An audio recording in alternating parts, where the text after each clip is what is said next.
I'm already thinking about ways for the state to acquire that land so that we can put it into workforce housing, to put it back into families, or to make it open spaces in perpetuity as a memorial to people who were lost. We want this to be something that we remember after the pain passes as a magic place. And Lahaina will rebuild. The tragedy right now is the loss of life. The buildings can be rebuilt over time.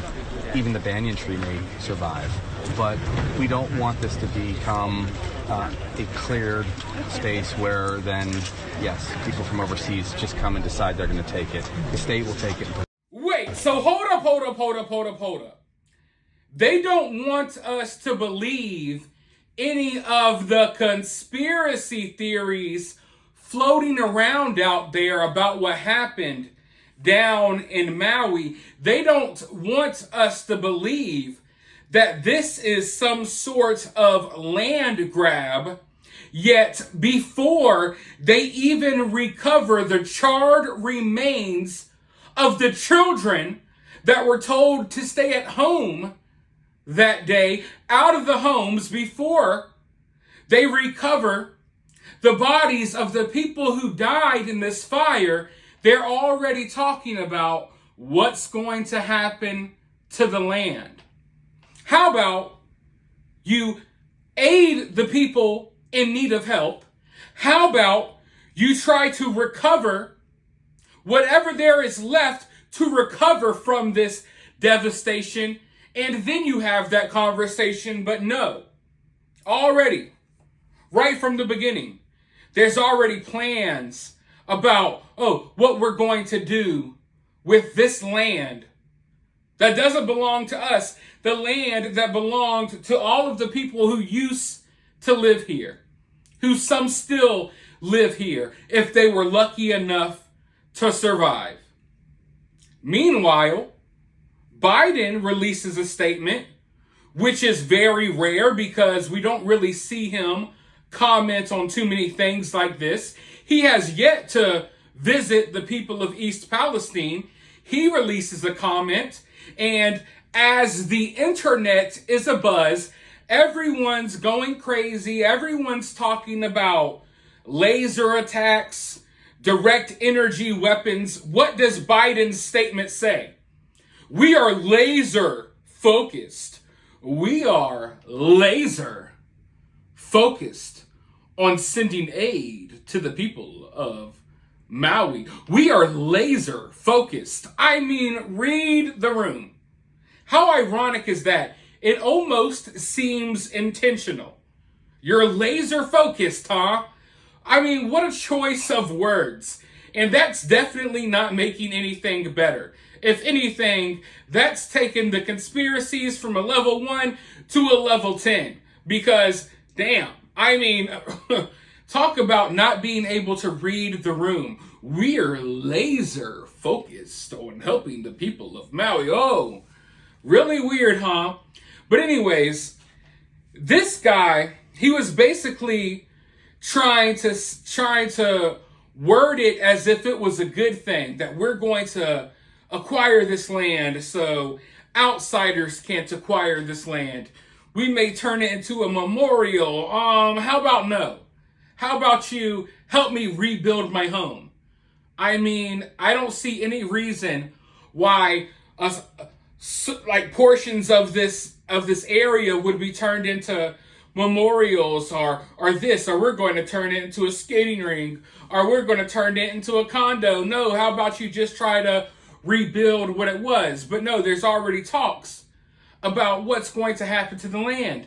And that's not going to make people feel good. Even if you try to word it in a way to manipulate people into thinking it's a good thing.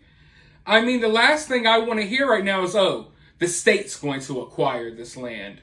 We'll make sure that the outsiders don't get their hands on it. And they're trying to make you think it's a good thing, but I mean, I looked into the situation and there's been talks. There has been talks of turning this area into like a 15-minute smart city for years. Residents have been pushing back. There's been wealthy people trying to buy huge areas, huge pieces of land here, trying to buy out people's homes. The people have been refusing. You got Oprah buying up tons of land in Hawaii. You got people like Jeff Bezos, random other billionaires you probably never even heard of. And these people have been pushing back, and now everything is gone. And I'm telling you right now, if you live in an area where they're talking about it becoming a 15-minute city, and you and the people in that area are pushing back, which you should push back on that, go ahead and be ready for some wild stuff to happen. I don't put anything past the people that are running this world.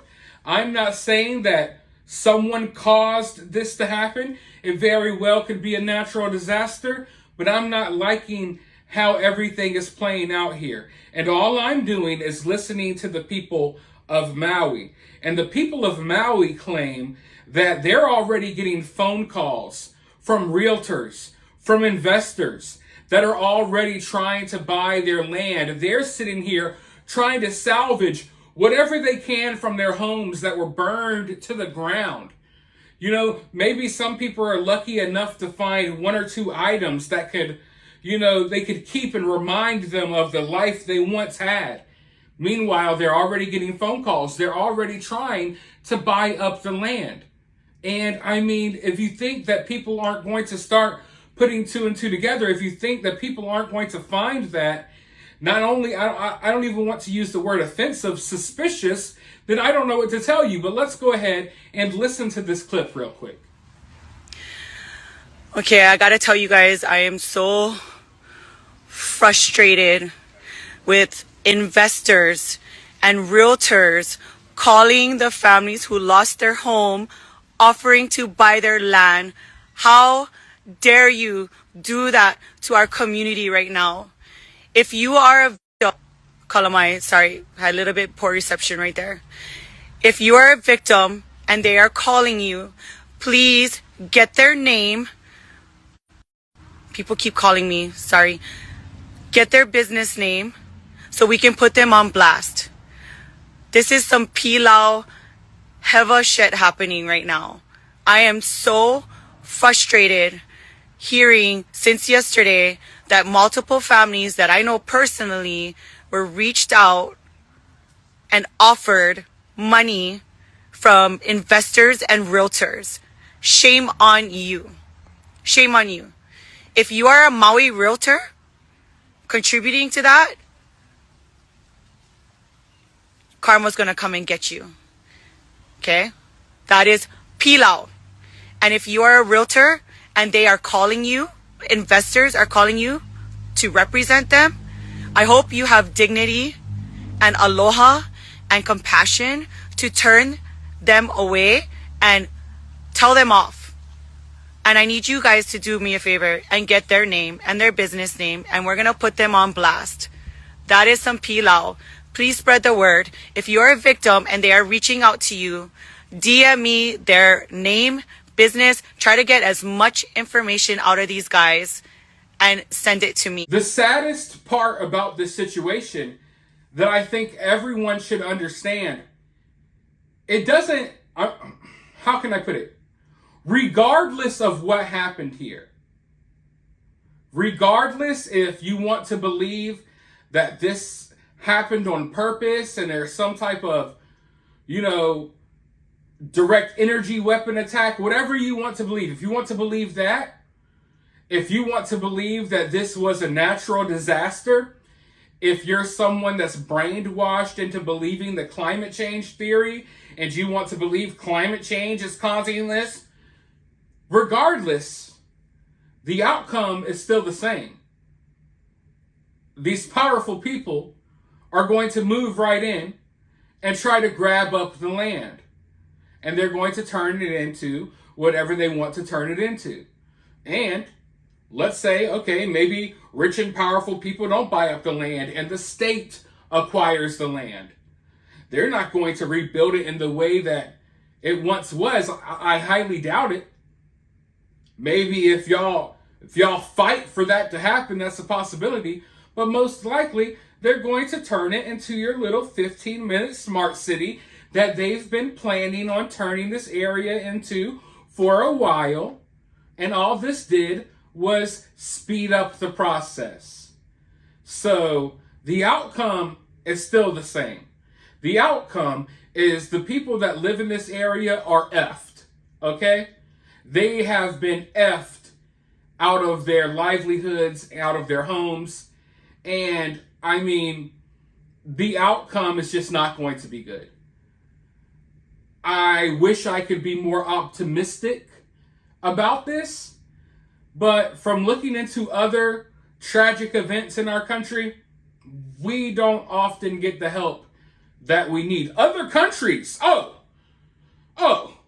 if this happened in Ukraine, we'd be sending them another $50 billion to help out. But if it happens in our country, who cares about us, right? We got to take care of the rest of the world. We don't worry about our own citizens here. Are you crazy? So I feel super bad for the people that live in this area. But honestly, like I was saying, regardless of what happened here, the outcome's the same. These vultures are going to move in, regardless if this was planned or not. These people are opportunists. They never let a good crisis go to waste. So they're going to make the most of this, which is why you see Oprah handing out pillows with camera crews, because she wants to monetize this situation. She wants to document her handing out pillows before she goes and buys up millions and millions of dollars worth of more land for whatever reason. She's one Oprah, okay? She is one freaking lonely Oprah. No kids, no husband, no family. Yet she just needs to own half of Hawaii for some reason. It's really weird, right? Oh, man, I wonder why. I really wonder why. And I wonder what's been going on with all of that construction in Hawaii lately. You know, these billionaires, they seem to be building, I don't know if it's tunnels or what they're building underground, but there's been a lot of interesting construction going on in these areas lately as well. But that's a story for another day. For now, let me know your thoughts down in the comments below. As you're down there, hit that thumbs up, hit that subscribe, ring that notification bell, and I'll talk to you all soon in the next video.